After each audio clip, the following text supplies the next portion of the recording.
ایک مرتبہ بنی اسرائیل کے 3 شخص ایک ساتھ سفر پر روانہ ہوئے۔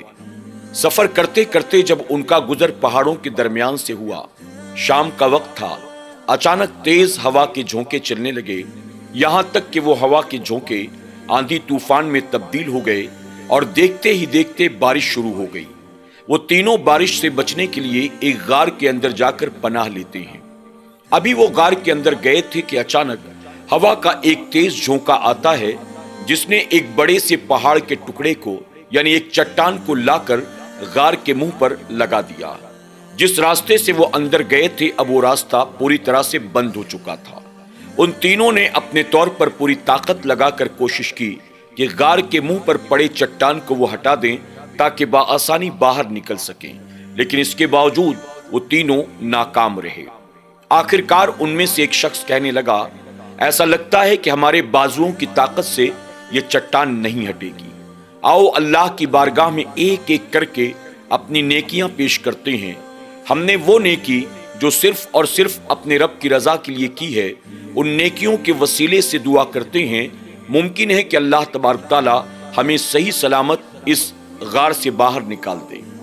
ان میں سے ایک شخص آگے بڑھا اور اس نے اللہ کی بارگاہ میں عرض کیا کہ میرے کریم، تو جانتا ہے کہ میں غریب چرواہا ہوں، میرے پاس بہت سی بکریاں ہیں، میں روزانہ صبح اپنی بکریوں کو لے کر جنگل کی طرف جاتا، دن بھر چرانے کے بعد جب اپنے گھر واپس آتا تو میرے گھر میں میرے بوڑھے ماں باپ موجود تھے۔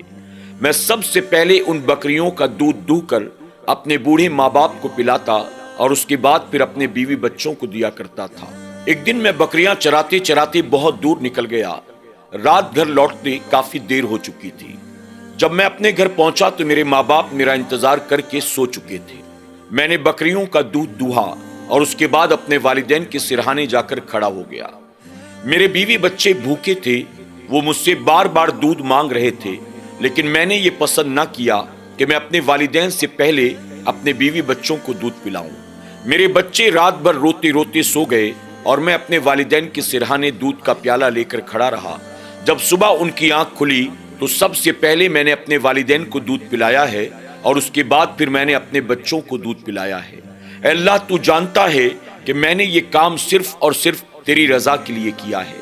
اگر میرا یہ عمل تیری بارگاہ میں مقبول ہوا تو اللہ تو اس چٹان کو یہاں سے ہٹا دے اور ہماری جان بچا۔ اس بندے نے جب رب کی بارگاہ میں اپنی یہ نیکی پیش کی اور اس نیکی کے وسیلے سے دعا کی تو فرمایا گیا کہ تھوڑی سی چٹان اپنی جگہ سے ہٹ جاتی ہے، لیکن اب بھی اتنی ہٹی تھی کہ باہر سے روشنی تو نظر آنے لگی لیکن باہر جانے کا راستہ نہ بن سکا۔ اس کے بعد دوسرا شخص آگے بڑھتا ہے اور عرض کرتا ہے، اے اللہ، تو جانتا ہے کہ میں تیرا بہت ہی گناہ گار و سیاہکار بندہ ہوں، میں نے زندگی بھر گناہ پر گناہ کیے ہیں۔ اے اللہ، میں اپنی چچا زاد بہن سے بہت محبت کرتا تھا، ایک مرتبہ تنہائی میں پا کر میں نے اس کے سامنے اظہار محبت کی اور میں نے یہ کہا، اپنے نفس کو میرے حوالے کر دے۔ اس پر میری چچا زاد بہن نے اپنے آپ کو بچانے کے لیے یہ کہا کہ تم 100 دینار اگر لا کر مجھے دو گے تو میں اپنے آپ کو تمہارے حوالے کر دوں گی۔ جب میری چچا زاد بہن نے یہ کہا تو میں نے اسی دن سے محنت مشقت کرنی شروع کر دی، یہاں تک کہ ایک ایک کر کے میں نے 100 دینار اکٹھا کر لیے۔ اپنی چچا زاد بہن کے پاس میں گیا، میں نے 100 دینار اس کی گود میں ڈال دیے اور کہا، اپنے آپ کو میرے حوالے کر دے۔ میری چچا زاد بہن نے کہا، میں اپنے آپ کو تیرے حوالے تو کر دوں، لیکن بتا کل قیامت کے دن جب اس گناہ کی وجہ سے اللہ ہماری پکڑ کرے گا تو ہم اللہ کی بارگاہ میں کیا جواب دیں گے؟ اے اللہ، میری بہن کا یہ کہنا تھا، اچانک میرے دل میں تیرا خوف پیدا ہو گیا۔ اگرچہ میں گناہ کے قریب پہنچ چکا تھا لیکن تیرے خوف کی وجہ سے میں نے اپنے قدموں کو پیچھے ہٹا لیا اور اپنے آپ کو میں نے اس بہت بڑے گناہ سے بچا لیا۔ اگر میری یہ نیکی تیری بارگاہ میں مقبول ہوئی ہو تو اے اللہ، اس چٹان کو غار کے منہ سے ہٹا دے اور ہماری خاطر باہر نکلنے کا راستہ بنا دے۔ اس بندے کا یہ دعا کرنا تھا کہ غار کے منہ پر پڑی چٹان تھوڑی سی اور ہٹ جاتی ہے، لیکن اب بھی اتنی نہیں ہٹی تھی کہ 3 لوگ بآسانی باہر نکل سکتے۔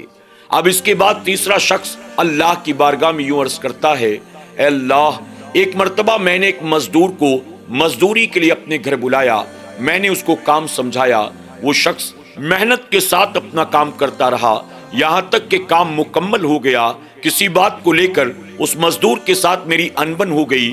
دن بھر کام کرنے کے باوجود وہ مزدور ناراض ہوا اور مزدوری لیے بغیر وہاں سے چلا گیا۔ اس کی مزدوری کی رقم جو میرے پاس تھی، چند دنوں کے بعد میں نے اس پیسے سے ایک گائے خریدی، اور پھر گائے کے بچے ہوئے، پھر ان بچوں کے بھی بچے ہوئے، یہاں تک کہ کافی عرصے کے بعد وہ مزدور میرے پاس آیا اور آ کر کہنے لگا کہ مجھ پر ظلم نہ کر، تجھ پر میرا جو پیسہ باقی ہے، میری مزدوری کی رقم مجھے واپس دے دے، ورنہ اللہ کی بارگاہ میں تیرے خلاف مقدمہ دائر کروں گا۔ وہ شخص کہتا ہے کہ مولا، میں نے اس مزدور کو مزدوری کے طور پر وہ گائے اور گائے کے سارے بچے دے دیے، کہا یہ سب کچھ تیرا ہے۔ اس نے کہا میری غربت کا مذاق نہ اڑا، میری مزدوری کے پیسے دے۔ میں نے اس سے کہا کہ تیری مزدوری کے پیسے سے میں نے یہ گائے خریدی تھی، پھر اس گائے کے یہ بچے ہوئے، وہ بچے بڑے ہوئے، پھر ان کے بھی بچے ہوئے، یہ تیرے ہی پیسے کے ہیں، یہ سب میں تیرے حوالے کرتا ہوں۔ یہ کہہ کر مولا تیری رضا کے لیے میں نے وہ گائے کے بچے سب اس غریب مزدور کے حوالے کر دیے، اور وہ دعائیں دیتا ہوا وہاں سے چلا گیا۔ اے اللہ، تو جانتا ہے کہ میرا یہ عمل صرف اور صرف تیری رضا کے لیے تھا۔ اگر میرے اس عمل کو تو نے قبول کر لیا ہے تو مولا ہماری جان بچا لے اور اس غار سے باہر نکلنے کا راستہ عطا کر۔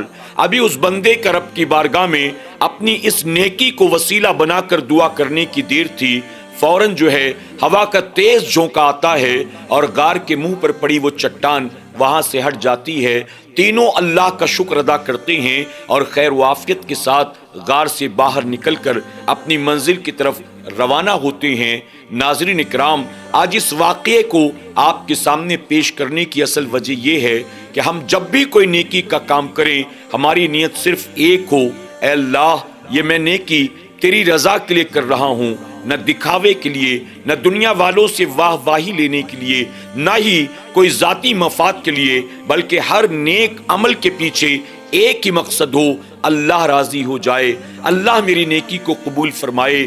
یاد رکھیں، دنیا والوں کے دکھاوے کے لیے آپ چاہے کچھ بھی کر لو، اللہ کی بارگاہ میں وہ عبادت مقبول نہیں ہے۔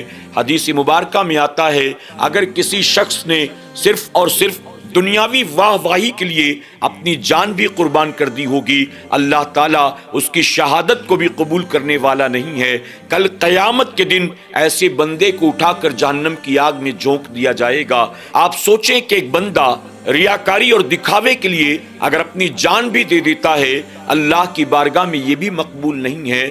ہم اور آپ چھوٹی سے چھوٹی یا بڑی سے بڑی کوئی بھی نیکی کریں، اخلاص کے ساتھ کریں، صرف اللہ اور اس کے رسول صلی اللہ علیہ وسلم کی رضا کے لیے کریں۔ اللہ ہمیں آپ کو ایسے واقعات سے سبق حاصل کرنے کی توفیق عطا کرے، آمین یا رب العالمین۔ ناظرین اکرام، امید کرتے ہیں کہ آج کی اس ویڈیو سے آپ نے کوئی نہ کوئی سبق ضرور حاصل کیا ہوگا۔ آپ کمنٹ باکس میں جا کر ضرور کمنٹ کریں کہ آج کی اس ویڈیو سے آپ نے کیا سیکھا۔ اسی کے ساتھ آپ سے گزارش ہے، ہمارے ان ویڈیوز کو آپ لائک بھی کریں اور اپنے دوست احباب کے ساتھ زیادہ سے زیادہ اسے شیئر کرنے کی کوشش کریں۔ ہر ویڈیو کے ساتھ ہماری یہ کوشش ہوتی ہے آپ تک کوئی پازیٹیو پیغام پہنچے، آپ تک کوئی سامان آخرت کا پیغام پہنچے۔ آپ ان ویڈیوز کو اپنے دوست احباب کے ساتھ شیئر کر کے اس نیکی کے کام میں ضرور حصہ لینے کی کوشش کریں۔ اور ساتھ ہی آپ سے گزارش ہے، آپ اگر ہمیں فیس بک پر دیکھ رہے ہیں، ہمارے پیج کو ضرور فالو کریں۔ اگر آپ ہمیں یوٹیوب پر دیکھ رہے ہیں، ہمارے چینل کو سبسکرائب کرنا نہ بھولیں اور اسی کے ساتھ بیل آئیکن پر بھی کلک کر دیں تاکہ آئندہ آنے والے ایسے ویڈیوز کی نوٹیفیکیشن آپ کو بآسانی ملتی رہے۔ انشاءاللہ پھر ہماری اور آپ کی جلد ملاقات ہوگی۔ اللہ سب کو ڈھیروں خوشیاں عطا فرمائے۔ اللہ حافظ۔